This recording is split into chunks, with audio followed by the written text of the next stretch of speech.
날씨는 무덥지만 그리스도 안에서 우리의 모든 날들이 은혜의 날이고 또 모든 날들이 축복의 날이고 복된 날입니다.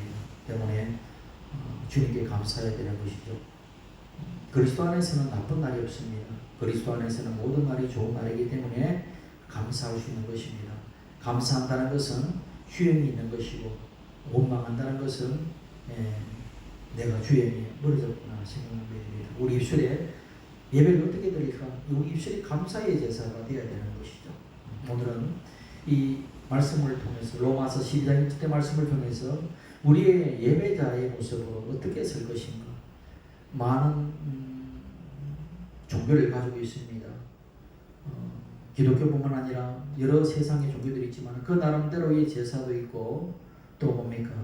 신에게 드리는 그런 예배 형식도 있겠죠. 그러나 우리 주님께서 가르치시는 우리의 영적인 예배는 과연 무엇이고 우리는 어떤 예배를 드려야 될 것인가?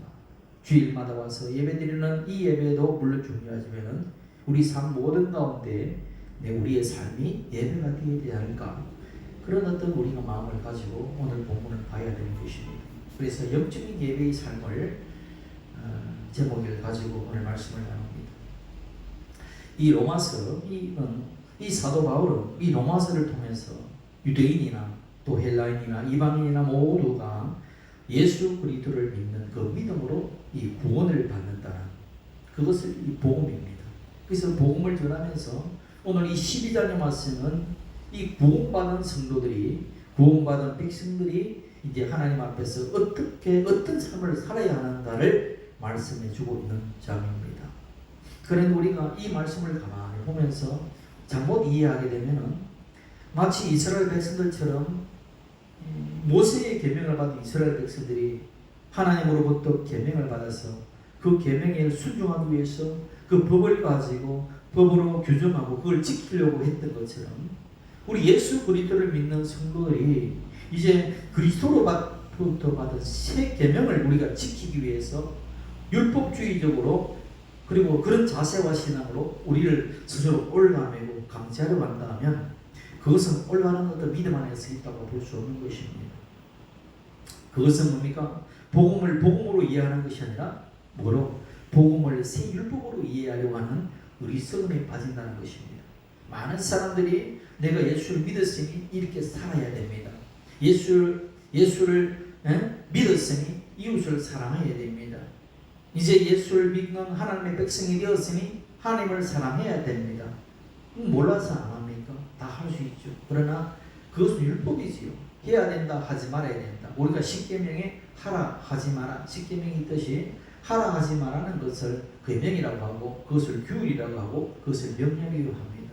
그런데 우리가 그것을 지키려고 하는 그 마음들이 우리 안에서 나타나면 어떻게 될 것인가? 이것은 율법주의로 간다는 이야기입니다. 복음은 그런 것들을 내 스스로 지킬 힘이 있어서 너 스스로 지키라가 아니라 내 안에 주 예수 그리스도에 오신 그분으로 말미암아 네가 그렇게 산다라고 하는 것입니다.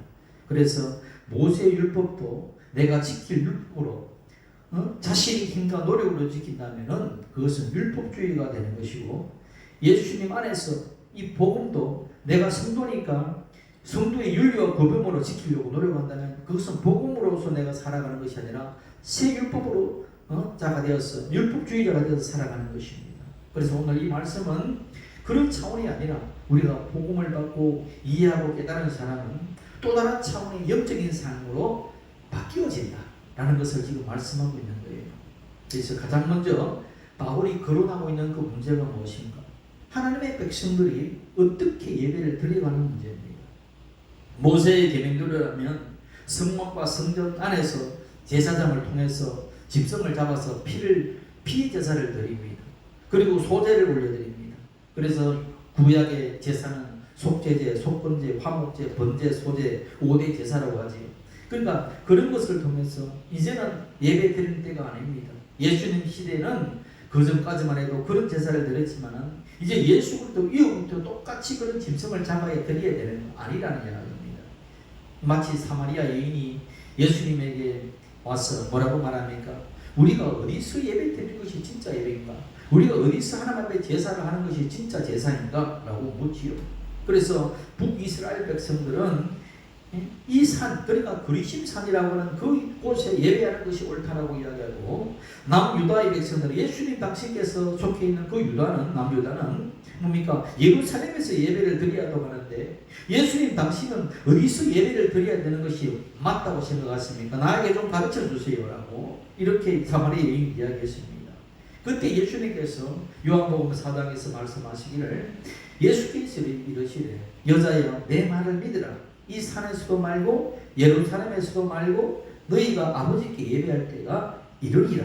너희는 알지 못하는 것을 예배하고 우리는 아는 것을 예배하노니 이는 구원이 유대에게서 남이라 또 말씀하시고, 아버지께 참되게 예배하는 자들은 뭐다? 영과 진리로 예배할 때가 오나니 곧 이때라. 아버지께서는 자기에게 이렇게 예배하는 자들을 찾으시느니라. 하나님은 영이시니 예배하는 자는 뭐라? 영과 진리로 예배할지니라. 붙어있는 것이 그거예요. 그렇습니다. 예수님 당신이 하나님께 예배드리는 뭐가 되셨습니까? 제물이 되셨어요.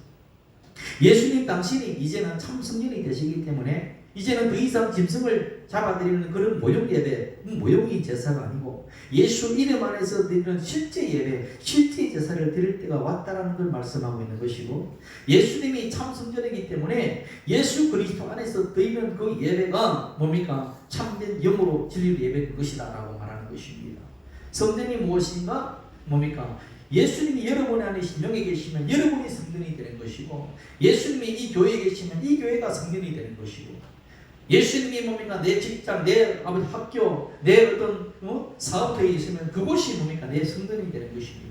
예수님 자체가 성전이기 때문에 예수님이 되시는 곳에 함께 한다는 것 자체가 있는 것이에요. 그러면 여러분의 한 사람 한 사람이 예수님을 모시고 있기 때문에 한 사람이 한 사람이 모인 성전들이 모여서 거룩한 무리라고 해서 뭡니까? 그것을 그 교회라고 하는 것입니다.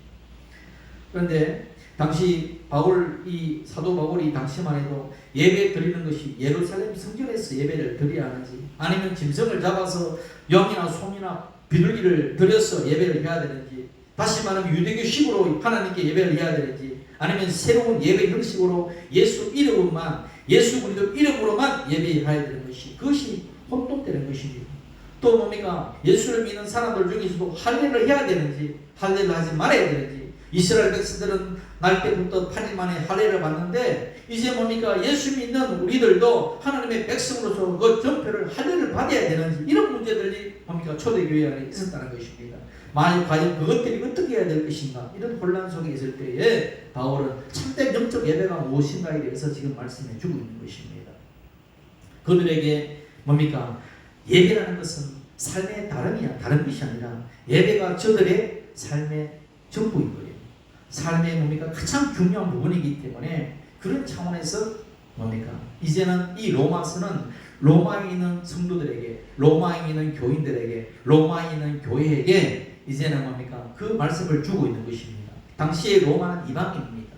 이방이 대표되는 거예요. 그러니까 사도행전 1장 8절에 예루살렘과 온 유대와 사마리아와 땅끝까지라고 했는데, 사도 바울이 생각할 때는 뭡니까? 사마리아를 건너서 뭡니까? 어디에? 이제 온 땅끝이라는 로마까지, 로마가 세계를 지배하는 시대이기 때문에 로마까지 복음을 전거해야 된다. 이제 그 로마까지, 거기에 로마가 교회에서 세워질 때 거기 있는 교인들에게 어떻게 하면 될 것인가? 로마에는 성전이 없습니다. 예루살렘에 성전이 있지요.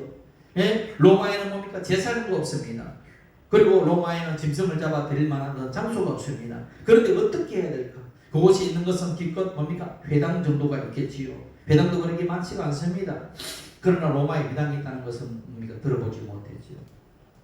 그렇기 때문에 이제 예수 그리스도를 믿는 성도들이 이제 구약의 제사, 구약의 예배가 아닌 그리스도 안에서 드리는 그런 예배를 어떻게 드려야 되는지에 대해서 지금 구체적으로 조목조목 지금 우리에게 가르쳐주고 있습니다. 첫째가, 예배 드릴 때는 이제는 구약의 제사처럼 그런 제사가 아니라 뭐다? 예수 그리스도라는 이름. 여러분, 예수 그리스도보다 우리가 많이 듣지만은 여러분은 예수가 그리스도라는 것을 믿는 거예요. 하나님을 믿는 백성들, 유대교와 다른 점이 무엇인가? 우리는 예수가 그리스도, 예수가 나의 구원자라고 믿는 것이 그 믿음입니다. 여러분들이 예수가 나의 그리스도를 믿습니까? 라고 할 때 다 뭡니까? 초대교회 모든 교인들은 예수가 나의 그리스도입니다라고 고백했던 자들입니다. 여러분들도 예수가 우리 어머니의 그리스도다, 우리 아버지의 그리스도가 아니라 나의 그리스도가 되어야 되는 것입니다. 신앙은 1대1인 것입니다. 하나님을 만날 때에 우리 아버지가 목사고 우리 아버지가 장로고 우리 아버지가 집사고 해서 구원받는 것이 아니라 내가 뭡니까? 예수 그리스도 내와의 만남이 있어야지 구원을 받는 것입니다. 그래서 예수님이 나에게 다가와서 나의 구원자가 되는 그 믿음의 확신이 있을 때 뭐를 받는다? 침례를 받아요. 그래서 믿음의 고백이 나올 때 주영이가 저번 주에 침례를 받는 것도 그렇습니다. 아이였을 때는 내가 그 믿음이 없었을 때는 부모가 대신 고백을 해서 헌화를 올려드리지만은 이제 뭡니까? 18세가 되었을 때는 이제는 뭡니까? 이성이 자라고 이제는 뭡니까? 판단력이 있고 믿음의 고백이 되어진다고 생각했을 때 그때 진정으로 예수님이 나의 그리스도라는 것을 고백하는, 그리고 하나님이 내 아버지가 되신다는 고백을 스스로 입에 하게 되는 것이기 그때 뭡니까? 침례를 비로소 드리는 것입니다. 그것이 바로 예배인 것입니다. 그것이 뭡니까? 그리스도인이라고 하는 것입니다. 그래서 우리가 드리는 그 모든 예배는 예수 그리스도 이름 안에서 드리는 것입니다. 또한 기도할 때도 어떻게 드립니까? 예수 그리스도 이름으로 기도합니다라고 말하지만 실제로는 뭡니까? 정확히 표현하자면 예수 그리스도의 이름 안에서 기도합니다가 정확해요. 그러니까 영어로 하면 in Jesus Christ예요. 그러니까 통화 true가 아니라 in이라 되는 거예요. 예수 그리스도 안에서 내가 올려드리는 모든 기도를 하나님이 받으신다는 것입니다. 그렇기 때문에 예수님이 사실은 모든 짐승의 실제이기 때문에 양의 실제가 예수요, 염소의 실제도 예수요, 비둘기의 실제도 예수 그리스도요. 모든 것이 예수 그리스도이기 때문입니다. 그래서 뭡니까? 예수 그리스도께서 십자가에서 하나님과 우리 사이에 뭐가 되셨다? 원수되었던 것을 당신이 화목제물에 대해서 죽으신 것처럼 이제는 뭡니까? 또한 우리가 그리스도 안에서 내 몸을 뭡니까? 하나님 앞에 산제물로 올려드려야 된다는 이야기입니다. 산제물. 가만히 보십시오. 제물을 올려드릴 때 죽은 제물 올려드립니까? 산제물 올려드립니까? 구약의 제사에는 산제물 올려드리는 게 없어요. 왜? 반드시 목을 따고 피를 내고 가죽을 벗기고 불에 태워서 올려드리는 뭡니까? 피 없이는 죽은 제물을 올려드립니다. 그런데 바울은 뭐라 합니까? 이리 살아있는 산제물을 이제 올려드리라. 그 산제물은 뭡니까? 왜 산제물이 되느냐? 구약의 모든 제사는 짐승을 잡아 죽은 뭡니까? 그런 짐승을 올려드리는데 이제 신약에서는 그리스도 안에서 죽은 제물이 아니라 산제물이 되었다고 이야기하는 거예요. 그 많은 사람은 산제물에 대해서는 뭐 그렇게 관심이 없습니다. 그냥 산제물이겠지라고 하는데 가만히 보십시오. 산제물이라는 의미는 예수 그리스도가 살았습니까? 죽었습니까? 죽었다가 살아셨습니다. 그렇기 때문에 예수 그리스도 안에서는 죽은 제물이 될 수 없는 거예요. 왜? 영원한 생명을 가졌다는 것입니다. 예수 그리스도를 믿는 모든 사람들은 이제 내가 죽어도 살겠고 살아서 믿는 자는 뭐한다? 영원히 죽지 아니하리라. 그렇기 때문에 우리는 하나님께 올려드리는 내몸 올려드리는 이 제물 자체도 죽은 제물이 될 수 없는 것입니다. 왜? 예수 그리스도 안에서 살아가는 영원한 생명을 가진 산제물이 되기 때문에 그런 것입니다. 그래서 예수님께서 죽으신 그 모든 죽음은 나의 죽음이요, 예수님께서 부활하신 그 부활의 생명도 나의 생명이기 때문에 이제는 뭡니까? 그 부활의 생명 안에 사는 모든 사람들은 이제 주님 앞에 올리는 내 몸을 드릴 때는 죽은 제물이 아니라 이제는 산제물이 되는 것입니다. 그래서 그렇구나. 내 대신 죽은 저 뭡니까? 양도 나 대신 죽은 예수님이 죽으셨고 나 대신 염소가 죽었고 그 구약의 모든 제사는 내가 죽었다는 이야기예요. 그렇기 때문에 이제는 그 죽음이 끝이 났다는 거예요. 사실은 죽음으로 끝났다는 것은 내 죄가 이미 죽었기 때문에 심판받았다는 것입니다. 그렇죠? 죄의 값은 사망이기 때문에 우리 죄는 뭡니까? 있어서 하나님 앞에 못 나가는데 짐승을 대신 잡아서 죽임으로 말미암아 그 죄가 사해졌다는 이야기입니다. 심판받았다는 겁니다. 심판받아서 끝났어. 그러면 끝났는 거예요.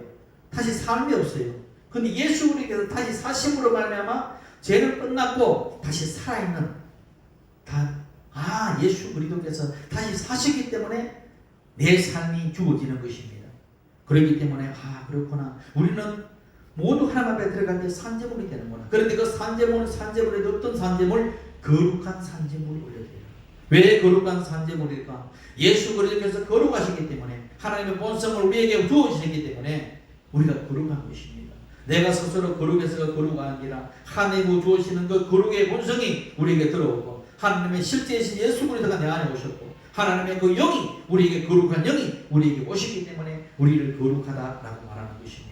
그래서 나는 거룩한 산재물이 되었구나. 예수께서 뭡니까? 당신의 대속의 죽음으로 말미암아 살아나셨고, 또 뭡니까? 나도 당신 안에서 대속의 죽음과 함께 다시 살아난 몸이 되었기 때문에 이제 이 삶을 하나님 앞에 돌리려는 그런 삶을 살아야 되겠구나. 이것이 뭐다? 영적인 예비라는 것입니다. 그렇습니다. 이제 내 몸은 뭡니까? 이전에 내 몸이 아닌 것입니다. 내가 사는 것은 누가 산다? 내 안에 그리스도께서 사는 것이다 라고 사도 바울이 갈라디아서 2장 10절에 고백한 것처럼 이제 여러분이 사는 것은 나의 헛산이 아니라 내 안에 있는 실제 되시는 그리스도께서 내가 산다는 것, 그 자체가 여러분이 그리스도인이 되었다는 이야기입니다.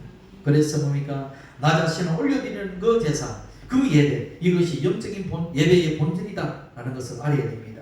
그런 모든 예배가, 우리 모든 삶이 뭐가 된다? 예배가 되는 것입니다. 주일날 여기 와서 예배하는 그 예배뿐만 아니라 그리스도 안에서 뭡니까? 사는 그 모든 사람들이 뭡니까? 예배가 되는 것이고, 그런 삶의 예배가 되어야 한다는 것을 지금 주님께서는 말씀을 통해서 이야기하고 있는 것입니다. 그런 삶에서 우리에게 어떤 영적 예배의 모습이 나타나야 되는지를 구체적으로 말씀해 주고 있는데, 그 첫째가 뭐예요? 따라합시다. 이 세대를 본받지 말라. 이 세대를 본받지 말라고 했어요. 이 세대를 본받지 말고 더 나아가서 뭡니까? 우리 생각과 마음을 새롭게 해서 하나님의 뜻이 무엇인지를 분별하라 이거예요. 하나님의 뜻이 무엇인지를.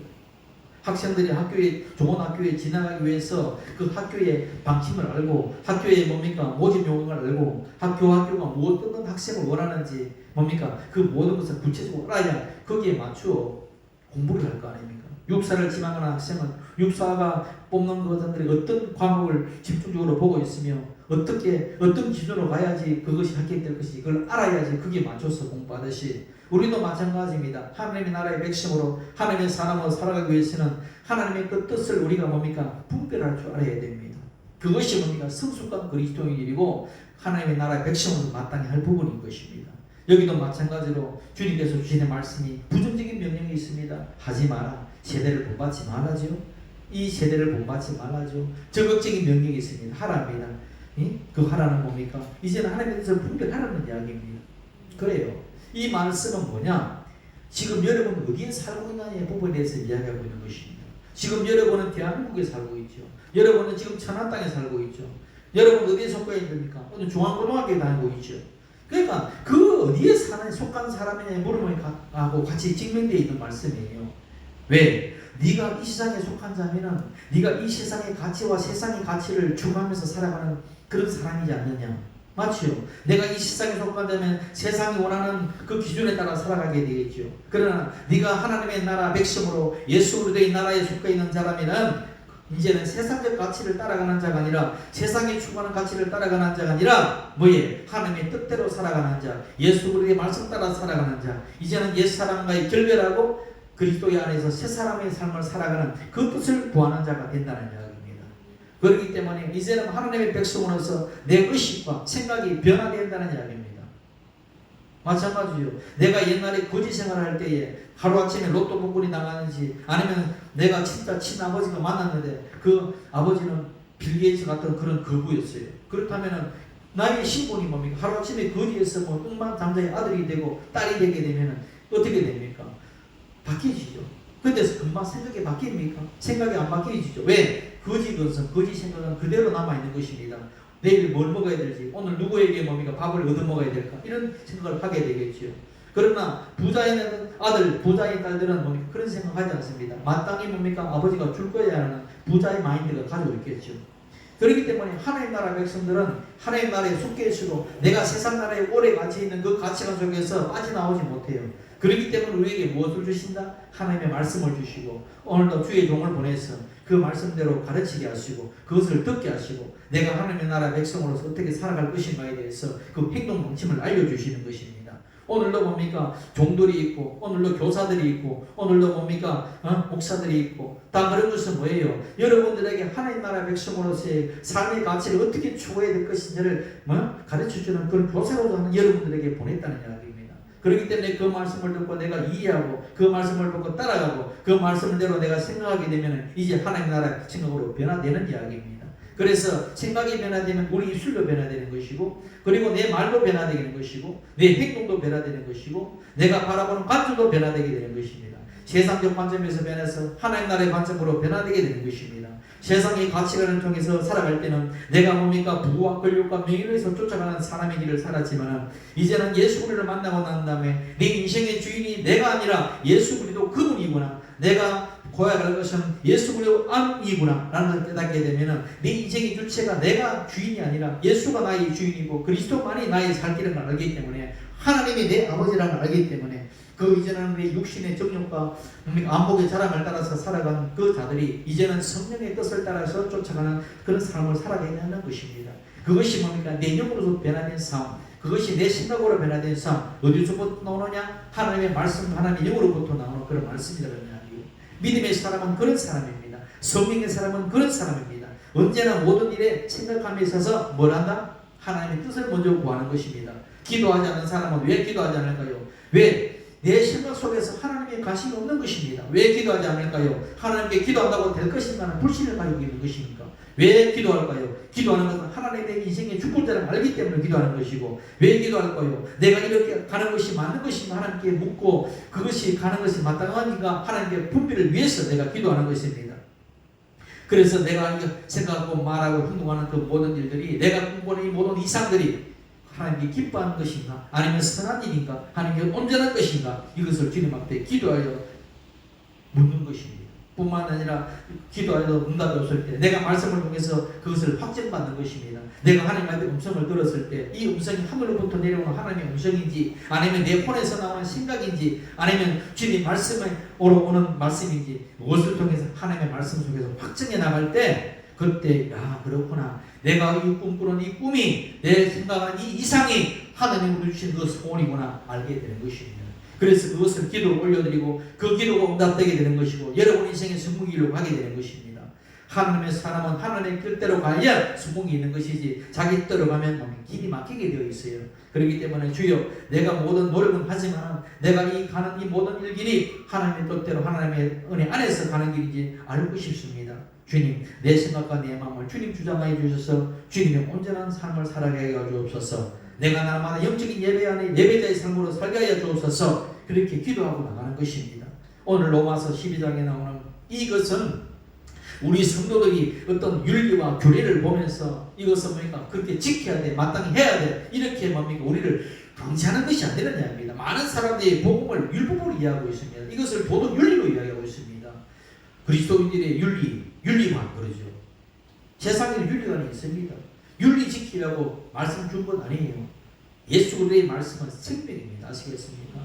생명이라는 것은, 생명은 저절로 나오는 것입니다. 다 보세요. 사랑하자, 온유하자, 오래 참자, 충성하자 라고 할 때 그 하자 하면 그 윤리가 되겠죠. 생명은 뭐예요? 생명은 저절로 맺히는 것입니다. 내 안에서 뭡니까? 사랑의 이 진액이 올라와서 사랑이 미워하고 싶은데 미워할 수가 없어요. 왜? 사랑하게 돼요. 내 자식을 미워하고 싶은데 미워하지 하는 마음이 더 어려워. 왜? 내 안에 피로 연결되었기 때문에 사랑하게 되는 거예요. 내가 오래 참지 않고 한번 터지고 싶은데 참게 되는 거예요. 왜? 내 안에 참는 그 뭡니까? 진액이 올라오는 거예요. 내가 온유하자고 해서 온유해지는 것이 아니라 그리스도의 그 성품과 그 인성이 내 안에 올라와서 어떻게 그것이 온유하게 되는 거예요. 많은 사람들이 잘못 가르치면 온유해라, 사랑해라, 오래 참아라 그러죠. 오래 참아라 참을 수 있으면 다 참습니다. 그렇게 해서 인간은 되지 않아요. 우리 주님의 그 능력이 내 안에 올라올 때 그것이 생명이라고 하는 것입니다. 그 생명, 사랑의 생명, 온유의 생명, 오래 참음의 생명, 충성의 생명, 그 생명들이 뭡니까? 성령의 열매로 맺혀질 때 그때 되는 거예요. 그래서 주여, 내가 그런 열매의 삶을 살려고 합니다. 내 인위적인 노력으로는 내가 아무리 결심하고 의지를 가지고 해도 그냥 그것은 모방일 뿐이지만, 모방을 가지고 예수를 닮은 척은 할 수 있지만 예수를 닮지는 못합니다. 주여, 내가 착한 척은 하고 선한 척은 하고 사랑하는 척은 할 수 있지만 진정으로 내 안에 사랑이 나오고 온유하게 나오는 것은 척이 아니라 진짜 당신의 본질이 내 안에 들어올 때 그것이 사랑하게 됩니다. 주여, 나에게도 그런 능력을 부어주옵소서. 무엇이 능력입니까? 그리스도의 인성과 신성이 나에게 부어질 때 그것이 능력으로 나타나는 것입니다. 내가 어설프게 예수를 믿는 척 노력한다고 해서 되는 것이 아닙니다. 내가 예수 사랑하는 척 노력한다고 되는 것이 아닙니다. 당신의 생명이 나에 부어지고 성령의 능력이 부어지고 거룩이 부어질 때 그 거룩의 능력으로 나가는 거예요. 그러면 당연히 이루어지게 되어 있다는 이야기입니다. 로마서 12장의 말씀은 그래서 뭡니까? 이 세대를 본받지 말고 생각의 변화를 받아라는 것은 너 스스로 그렇게 너 의지적으로 살아가는 이야기가 아닙니다. 그 전에 보게 되면 모든 것이 그리스도로부터 나오는 이 복음의 그 생명의 역사가 나오는데 로마서 7장 이야기는 뭡니까? 나는 공부한 사람이다. 어떻게 하면 내가 이 사망의 몸에서 건져내랴 라고 몸부림치는 그 사도 바울에게 깨달은 점이 8장에서 나와서 오라 내가 깨달았다 한 법을 깨달았는데 생명의 성령의 법이 죄와 사망의 법에서 나를 건져냈다라고 외치지 않습니까? 그렇기 때문에 그것은 생명인 것입니다. 내가 율법과 계명을 지키자는 것이 내 안에서 나오는 것이 아니라 내 안에 있는 그리스도로 말미암아 그것이 그렇게 되어진다는 이야기예요. 그것이 복음인 것입니다. 우리가 잘 아는 오직 의인은 믿음으로 말미암아 살리라는 이 로마서 1장 17절의 말씀과 하박국의 2장의 14절의 그 말씀들을 가만히 보게 되면은 의인은 믿음으로 말미암아 산다는 그것은 뭡니까? 예수님 당시에 보았던 성경은요, 지금 우리의 보는 성경하고 조금 달랐어요. 번역이. 그때는 예수님 당시에는 70인자가 있습니다. septuagint라고 하는데 예수님께서 뭡니까? 당시에 읽었던 그 성경을 70인자에 보게 되면 의인은 믿음으로 말미암아 살리라고 번역된 것이 아니라 의인은 내 하나님의 성실하심으로 말미암아 살리라 이게 되어 있어요. 뭐라고요? 내 하나님의 성실하심으로 말미암아 살리라. 다시 말하면 의인은 내 믿음으로 살리라가 아니라 하나님의 주신 그 믿음으로 하나님의 주신 그 성실하심으로 내가 산다라고 해야 합니다. 그래서 내가 스스로 믿는 것은 신념이죠. 그러나 내 안에 오신 그리스도의 믿음이 실제인 것입니다. 다시 말하면 믿음으로 산다는 그 믿음은 내 안에 스스로 믿자에서 자기 스스로 가지고 있는 신념으로 믿는 것이 아니라 내 안에 실제이신 그리스도가 그리스도의 영으로 오셔서 하나님께서 그 하나님의 성실하심이 그리스도를 통해서 나타날 때 내가 살게 되는 것입니다. 내가 왜 구원받느냐? 내가 믿어서 구원받는다. 천만에요. 하나님의 은혜가 부어져서 내가 믿게 되는 것입니다.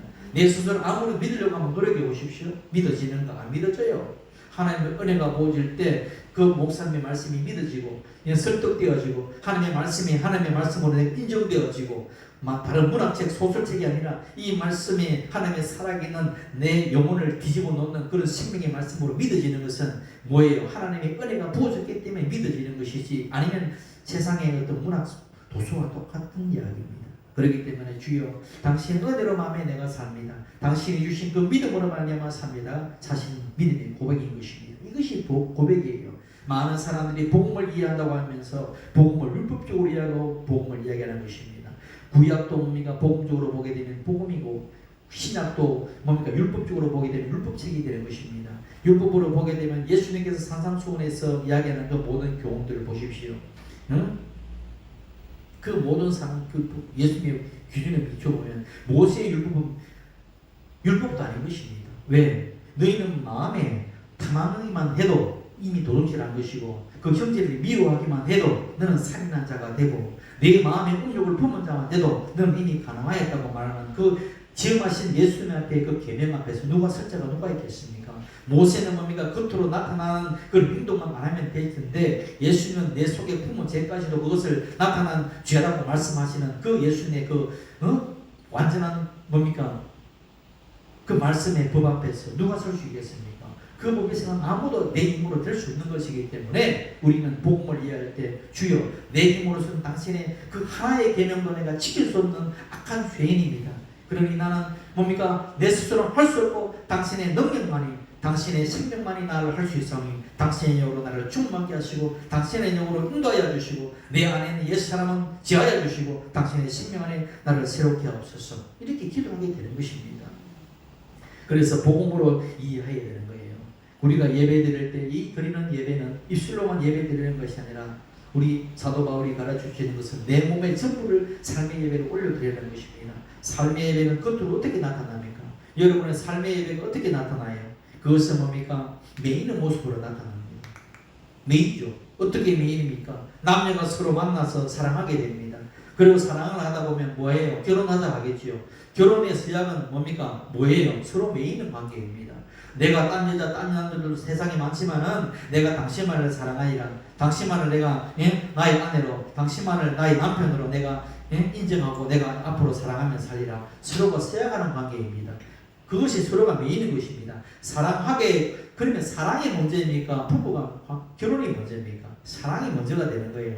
사랑의 관계 속에서 뭡니까? 서로 매이게 되는 것입니다. 그래서 이것이 매이는 관계가 뭡니까? 자발적인 것입니까? 억지로 되는 것입니까? 강제하는 것입니까? 아니지 않아요. 내가 스스로 매이는 것입니다. 왜? 사랑의 눈물로서 콩깍지가 씌어서 그러잖아요. 내가 콩깍지가 씌어서 그 남자, 그 여자만 내가 에게 매이겠다. 스스로 뭡니까? 포로가 되겠다는 이야기입니다. 나는 당신에게 포로가 되고 당신은 나에게 포로가 되라는 것이 결혼 수약인 것입니다. 성경은 우리를 뭡니까? 그리스도의 사랑의 관계를 이야기하고 있는 것입니다. 사랑의 관계. 그리고 뭡니까? 사랑의 관계를 넘어서 뭐의 관계? 부부의 관계를 이야기하고 있는 것입니다. 신랑, 신부의 관계를 이야기하고 있는 것입니다. 그리스도와의 나와의 관계가 어떤 관계입니까? 여러분, 예수님이 나와의 관계가 성경에서는 부부 관계를 이야기하고 있습니다. 예수님은 나의 신랑이고 나는 신부라고 하는 것입니다. 이 천국개념에서 신랑, 신부는 남녀의 어떤 그런 이 성적인 이야기를 하는 것이 아닙니다. 신랑과 신부의 관계는 사랑의 관계예요. 그것이 사랑의 관계 속에서 뭡니까? 나갈 때 결혼 관계로 맺어지지 않습니까? 그런데 많은 사람들이 마치 하나님께서 내 이거 안 하면 얻어 터질 거야. 이거 안 하면 맞을 거야. 뭐예요? 그것은 군주와 신하의 관계입니다. 그리고 뭡니까? 힘 있는 군주가 뭡니까? 한 나라를 점령해서 군신 관계로 맺는 것입니다. 우리나라의 몽고가 들어와서 뭡니까? 우리의 군신 관계를 맺게 되는 것이죠. 그런 것은 뭐예요? 내가 자발적으로 군신 관계에 맺는 것입니까? 힘에 의해서, 무력에 의해서 강제되는 것입니다.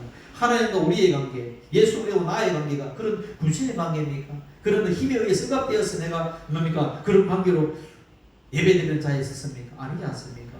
예수 그리스도와 나의 관계는 어떤 관계? 사랑의 관계, 결혼의 관계, 부부의 관계, 서로 매이는 관계인 것입니다.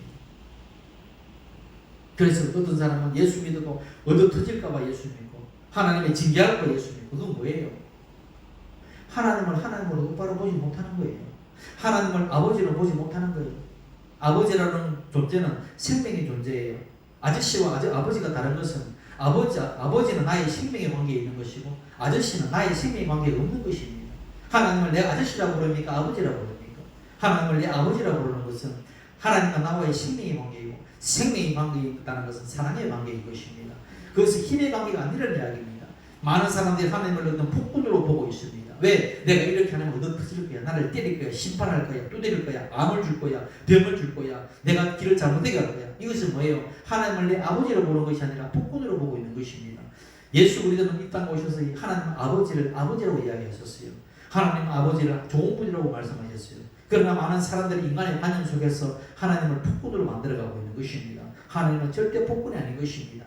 하나님은 당신의 아들 독생자까지도 우리를 위해서 보내주신 아버지인 것입니다. 그렇게 믿는 것은 뭐예요? 무당들이나 그렇게 믿는 것입니다. 귀신들이나 그렇게 믿는 거예요.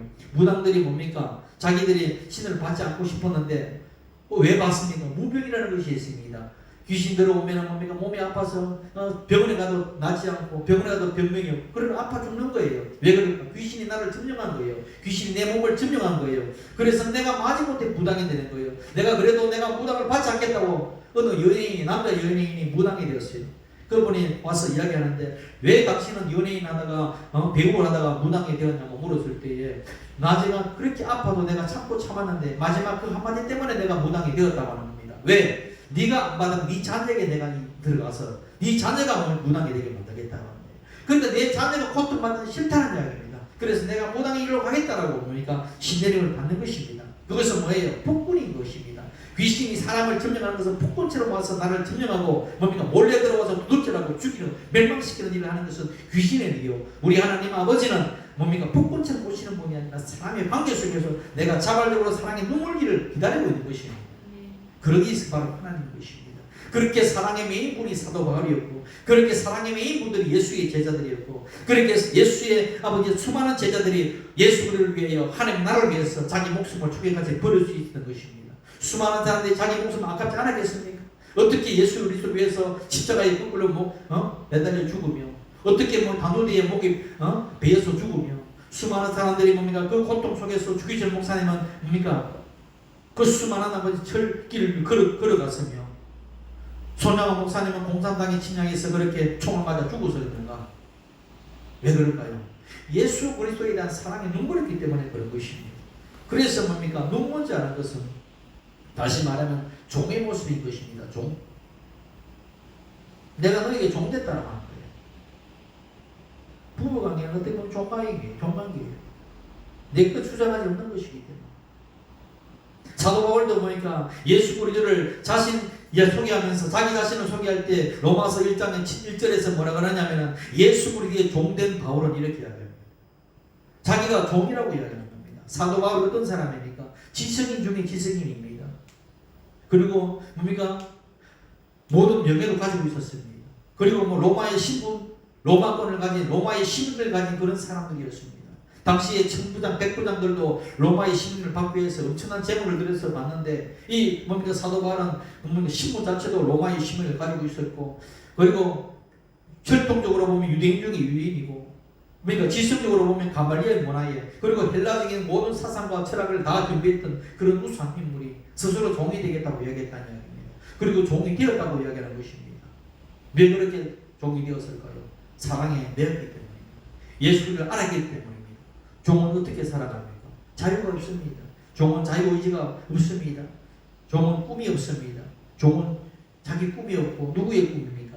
주인의 꿈이 자기 꿈이에요. 많은 사람들이 내 꿈을 꾸어서 내 꿈을 이루리라. 그것은 세상 이야기고 우리는 우리 꿈은 주 예수 안에서 죽었습니다. 누구의 꿈? 예수 우리의 꿈이 나의 꿈이 되는 것이에요. 우리 주님께서 나를 통해서 하시고자 하는 일들을 내가 꾸는 것이 꿈이고 우리 주님께서 내 안에 들어오셔서 내 안에 있는 거룩한 소원을 불러일으켜서 그 꿈을 이루어갈 때 우리는 행복한 것입니다. 그리고 종은 자기 소유가 없습니다. 그래서 천지인 것입니다. 내가 주신 내 재능도 내가 주신 내 지식도 내가 가지고 있는 재물도 내가 가지고 있는 모든 것들이 누구로부터 주께로부터 왔으니 내 것이 없습니다라고 하는 무소유의 관계 자기 소유를 주장하지 않는 그 모든 그것이 종의 관계인 것입니다. 그래서 뭡니까? 우리는 어떤 예수의 종이 되었다는 것은 그런 것입니다. 여러분들이 어떤 종이 되었습니까? 사람은 나름대로 자기는 자유하다고 하지요. 여러분 자유합니까? 다 나름대로의 종이 돼요. 세상의 메인종이 되고 사망의 모인종이 되고 저주의 노인종이 되고 메인종이 되고 죄의 메인종이 되고 나쁜 습관의 메인종이 되고 뭡니까? 그렇게 메인 종으로 살아갑니다. 어떤 사람은 율법의 메인종이 되어 살아갑니다. 여러분 누구에게 매이기를 원합니까? 생명의 주님 앞에 매이기를 원합니까? 그 매임이 중요한 것이죠. 세상에 매이면 세상에 끌려다닙니다. 죄에 매이면 죄에 끌려다닙니다. 알코올 중독자가 술에 매이면 술 없으면 못 살잖아요. 마약쟁이는 마약에 매이면 마약 없이는 못 살잖아요. 여러분은 어떻게 매이기를 원합니까? 사랑에 매이고 예수 그리스도에 매이고 생명에 매이기를 원합니다. 그것이 뭡니까? 주인을 바꿔 탔다는 이야기입니다. 예수 그리스도께서는 여러분에게 뭡니까? 자유를 주러 오셨습니다. 그래서 갈라디아서 5장 1절에 그리스도께서 우리를 자유케 하시고 자유를 주셨으니 그러므로 굳건하게 서서 다시는 뭐라? 종의 멍에를 매지 마라 그랬습니다. 우리는 나는 종에 된 일 없는데요. 천만에요. 많은 사람들이 세상에 뭡니까? 다 죄의 포로가 되어 있고 매여 있습니다. 그렇기 때문에 우리 주님께서는 우리 그 죄의 멍에 종의 멍에 다 풀어 헤쳤다는 이야기입니다. 이제는 그리스도의 사랑에 매이는 그런 관계 속에서는 가장 중요한 것은 뭐냐? 사랑의 관계인 것입니다. 예수를 믿는 그 믿음은요, 여러분 이론이 아닙니다. 여러분 교리가 아닙니다. 교리 공부하고 이론 공부해도 좋습니다. 그러나 예수 믿는 것이 철학이고 사상이 아닙니다. 예수 믿는 그 믿음이 뭡니까? 이론의 실제 그 교리가 아니라 뭐냐? 살아계신 그리스도와의 친밀한 교제인 것입니다. 교제 속의 관계인 것입니다. 관계에 있을 때 살아있다고 하는 것입니다. 내가 지식적으로 하나님을 알고 지식적으로 그리스도를 알았다고 해서 그리스도를 알고 하나님을 안 것이 아닙니다. 하나님을 알고 그리스도를 안다는 것은 내가 하나님과 인격적인 교제를 가지고 있어야 되고 내가 예수 그리스도와 기도로서 교제를 가지고 있을 때 그것을 관계한다고 하는 것이죠. 그래서 그것은 삼리름이라고 하는 것입니다. 그것은 뭡니까? 어떤 관계 속에? 사랑 관계 속에 있어야 됩니다. 예수님이 나를 사랑하고 일방적인 예수님이 나를 사랑하는 짝사랑이 되면 사랑의 관계 이루어지지 않습니다. 나도 예수님을 사랑할 때 그 사랑의 서로가 교환이 이루어질 때 사랑의 관계가 성립되는 것입니다. 예수님은 날마다 여러분을 짝사랑하고 있으면 언제까지 짝사랑하게 됩니까? 내가 여러분을 예수를 알고 예수님의 그 모든 것을 알게 될 때 예수님을 사랑하게 되는 그날이 속히 오기를 바랍니다. 그래서 세상을 멀리하고 주님과의 인격적인 그런 관계 속에서 예수님을 더 알아갈 때 뭡니까? 주님을 사랑하게 되지요. 그래서 왜 하나님의 말씀을 보고 왜 기도하느냐? 관계를 가지라는 겁니다. 관계. 성경 공부한다고 그건 지식을 쌓는 것이고, 성경 공부가 아니라 말씀을 내 안에서 살아있는 말씀으로 내가 믿고 이 말씀 속에서 주님께서 나에게 말씀하시는 성령의 은혜를 음성을 들으면서 기도로서 내 안에 주님과의 교제를 나누는 그 삶이 있을 때에 내가 하나님을 알게 되는 것입니다. 그래서 가장 먼저 우리는 하나님을 알게 될 때, 예수를 알게 될 때 뭐예요? 사랑의 관계가 싹 드는 것입니다. 남녀 간에 만나도 아무것도 모르는데 사랑하게 됩니까? 그 사람이 뭔가 알기 때문에 사랑하게 되는 것이죠. 그래서 알기 먼저입니다. 내가 알게 될 때, 하나님을 알고 예수를 알게 될 때 그때 사랑의 관계가 싹 트게 되는 거예요. 그리고 보니까 사랑의 관계 속에 지속되면서 내가 주님 안에 들어가는 것입니다. 그 주님 안에 들어간다는 의미는 뭐냐? 내가 주의 이름을 불러야 되는 것입니다. 항상 이야기하죠. 내가 그 꽃이 되는 것은 꽃의 이름을 불러줄 때 나에게 다와 꽃이 되는 것처럼 내가 예수의 이름을 부를 때에 그 부르는 인격적인 관계 속에 있을 때에 주님이 나에게 다와 나의 그리스도가 되는 것입니다. 아시겠습니까? 내가 당신은 나의 그리스도요, 나의 구원자요, 나의 생명이요, 나의 모든 것이 나라고 고백하였을 때 그때 뭐다? 예수님은 나에게 다가와서 나의 그리스도가 되고 나의 구원자가 되는 것입니다. 그것이 믿음의 교제요, 인격적인 교제인 것입니다. 그래서 뭡니까? 서로가 주님께서는 내가 너를 사랑한다, 사랑하는 내 딸아, 사랑하는 내 아들아 라고 주님께서 음성에 들려주는 그 나의 이름을 불러주는 예수님, 그리고 내가 주 예수님을 불러줄 때 서로 상호한 이름을 불러줄 때 그 사랑의 교제 가운데서 뭡니까? 이제는 뭡니까? 관계가 싹트게 되는 것이고 이제 사랑에 매이게 되는 것입니다. 이 모든 것은 내 힘으로 되는 것이 아닙니다. 누구로부터? 성령으로부터 오는 것입니다. 예수 그리스도께서 이 땅에 오실 때 어떻게 오셨습니까? 성령으로 잉태되어 오셨습니다. 예수님께서 뭡니까? 모든 사역에 성령과 함께 하셨습니다. 아시겠습니까? 마찬가지로 내가 그리스도를 알고 그리스도께 나아가는 그 모든 것이 내 스스로 내 자발적으로 갈 수 있는 것 같습니까? 아니에요. 누가? 성령께서 나를 그리스도로 인도하시고 그리스도를 알게 하시고 하나님의 깊은 것까지 통찰하시는 그분께서 뭡니까? 나를 이끌어 가시고, 그래서 예수를 준비하시는 분은 성령이십니다. 그래서 성령께서 예수를 알게 하시고 뭐라 합니까? 사도행전 1장에서 뭡니까? 그가 나를 증언한다고 했습니다. 누가? 성령 받으면 성령께서 그리스도를 알게 한다고 했습니다. 그리스도를 사랑하게 만든다고 했습니다. 왜? 그분의 모든 것을 깨달아 알게 하시니까요. 그래서 하나님을 사랑하고 이웃을 사랑하고 그리스도를 사랑하는 그 사랑은 율법적으로 사랑하다 노력하는 것이 아니라 내 안에 생명의 피로서 연결되고 관계 속에 맺어지면 사랑하지 않는 것이 힘든 거예요. 사랑하게 되어 있다는 이야기입니다. 사랑은요, 억지로 사랑하라고 사랑되지 않습니다. 그게 오히려 더 버거워요. 그 미설입니다. 하나님을 사랑하나 이웃을 사랑하는 내 안에서 생명으로 나올 때 되는 거예요. 그래서 주님, 당신의 생명이 내 안에 와서 내가 당신을 사랑하게 되는 것입니다. 주님 감사합니다. 성수주의를 하는 것도 성수주의를 하지 않으면 벌 줄까? 이건 아닙니다. 11조 드리는 것도 이 하나님 앞에 목사님 이야기는 이거 물질 드리면 물질복 받겠다라는 그런 것이 라고 생각한다면 구약의 경륜에서 물질을 드리는 것입니다. 뭐예요? 내가 당신을 사랑하니까 당신의 것이니까 당신 안에서 모든 것을 내가 그저 받은 것이니까 내가 당신께 올려드리는 것은 내 사랑으로 올려드리는 것은 사랑의 고백이 되어야 되는 것입니다. 이것이 신약 관계 속에서의 올려드리는 우리의 물질관인 것입니다. 아시겠습니까? 그런 관계로 나아가야 되는 것입니다. 그러나 우리가 시간 속에 살다 보면은 가만히 보면은 그렇게 됩니까? 내 안에 천사도 있고 내 안에 악마도 같이 살아요. 그래야 안 그래요? 그렇죠. 내 안에 악마도 살고 천사도 살아요. 왜 그럴까요? 내 안에는 한 사람은 옛사람이고 내 한 사람은 예수 그리스도의 영이신 새 아담이신 그리스도가 내 안에 왔기 때문에 그렇습니다. 그래서 뭡니까? 사도 바울도 뭡니까? 이 두 사람을 봤다는 겁니다. 한 사람은 공부한 사람인 바울을 봤고 또 한 사람은 예수 그리스도에서 새롭게 태어난 바울을 봤다는 이야기입니다. 우리도 마찬가지입니다. 내 안에 있는 뭡니까? 죄와 법에서 고통당하는 내 자신을 보고 있는 것이고 내가 그리스도 안에서 새 법으로 사는 내 자신을 또 보게 되는 것입니다. 이 새 법에 사는 나와 옛 법에서 사는 내 자신과 서로 갈등 속에서 충돌하고 있는 것입니다. 세상의 사람들은 안 믿는 사람들 양식의 법을 이야기하지요. 그렇지 않습니까? 안 믿는 사람 양심이 있습니다. 그 양심과 죄의 법이 싸우는 것처럼 우리는 그리스도의 새 법이신 그리스도가 내 안에 오셔서 그 뭡니까? 하나님의 생명의 영이 내 안에 와서 그렇게 다투게 되는 것입니다. 그것이 우리 신앙인들의 삶의 어떤 본질적인 현실 속에 나타나는 현상이에요. 왜 저 사람 예수 믿는 날에 저리 짓을 할까? 왜 예수 믿는다고 하면서 저렇게 못된 짓을 할까? 왜 예수 믿는다고 하면서 저렇게 찌그러진 모습으로 살아갈까? 라고 할 때에 왜요? 그 사람에게 두 사람이 있어서 그래요. 옛 사람과 새 사람이 서로 충돌하며 살아가고 새 사람이 강할 때는 뭡니까? 그렇게 보이지만은 옛 사람이 강하게 나오면은 그 사람이 뭡니까? 하나님의 영을 가리는 모습들이 나타난다는 것입니다. 수많은 성경 인물들이 그랬습니다. 위대한 인물인 다윗도 마찬가지입니다. 하나님의 영광으로 충만할 때는 고열적이고 뭡니까? 수많은 전장에서 뛰어난 용맹한 어떤 사람이었고 하나님을 찬양하는 사람이었지만은 보니까 옛사람이 충돌해서 뭡니까? 바세바를 범하는 그런 일들도 범하게 되는 것입니다. 솔로몬도 마찬가지입니다. 그리고 기독교를 박해했던 그 로마 시대에 기독교를 경연해서 핍박을 끝냈던 그 위대한 황제 콘스탄티누스 황제, 그 콘스탄티누스 황제가 13사도라고 이름을 불릴 만큼 위대한 황제였습니다.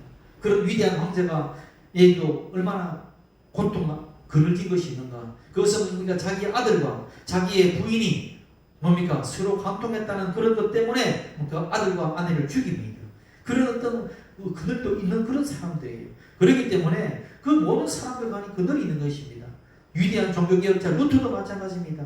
종교의 개혁을 하면서 뭡니까? 농민 혁명이 일어났을 때 그런 농민의 편에 들지 않고 뭡니까? 부르주아의 있는 지주의 편을 들었던 그런 흑역사도 있는 것입니다. 인도의 성녀라고 했던 테레사 수녀도 마찬가지입니다. 날마다 자기의 삶을 보면서 또 그들의 삶까지 있으면서 뭘 생각했느냐? 자기가 내가 믿음이 있는가에 대해서 믿음에 대해서 늘 뭡니까?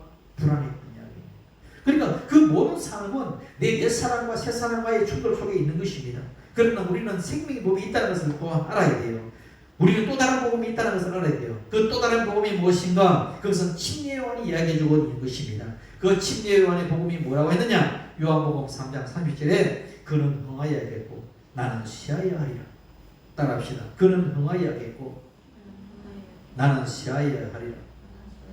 여러분, 나는 쉬어야 하리라니까 굉장히 기분 나쁘죠? 그러나 이것이 복음입니다. 그는 누굽니까? 그리스도입니다.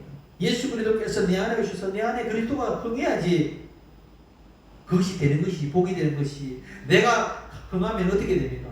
내 안에 오신 그리스도가 흥하지 않고 내 안에 오신 그리스도가 시하고 내가 흥하면 옛 사람인 육신이 막 강하고 내 안에 오신 새 사람인 그리스도가 약하게 되면 어떻게 됩니까? 그건 저주입니다. 그건 사망입니다. 내 안에 오신 그리스도가 흥하고 나 옛 사람은 뭡니까? 쇠할 때 그것이 복음이 되는 것입니다.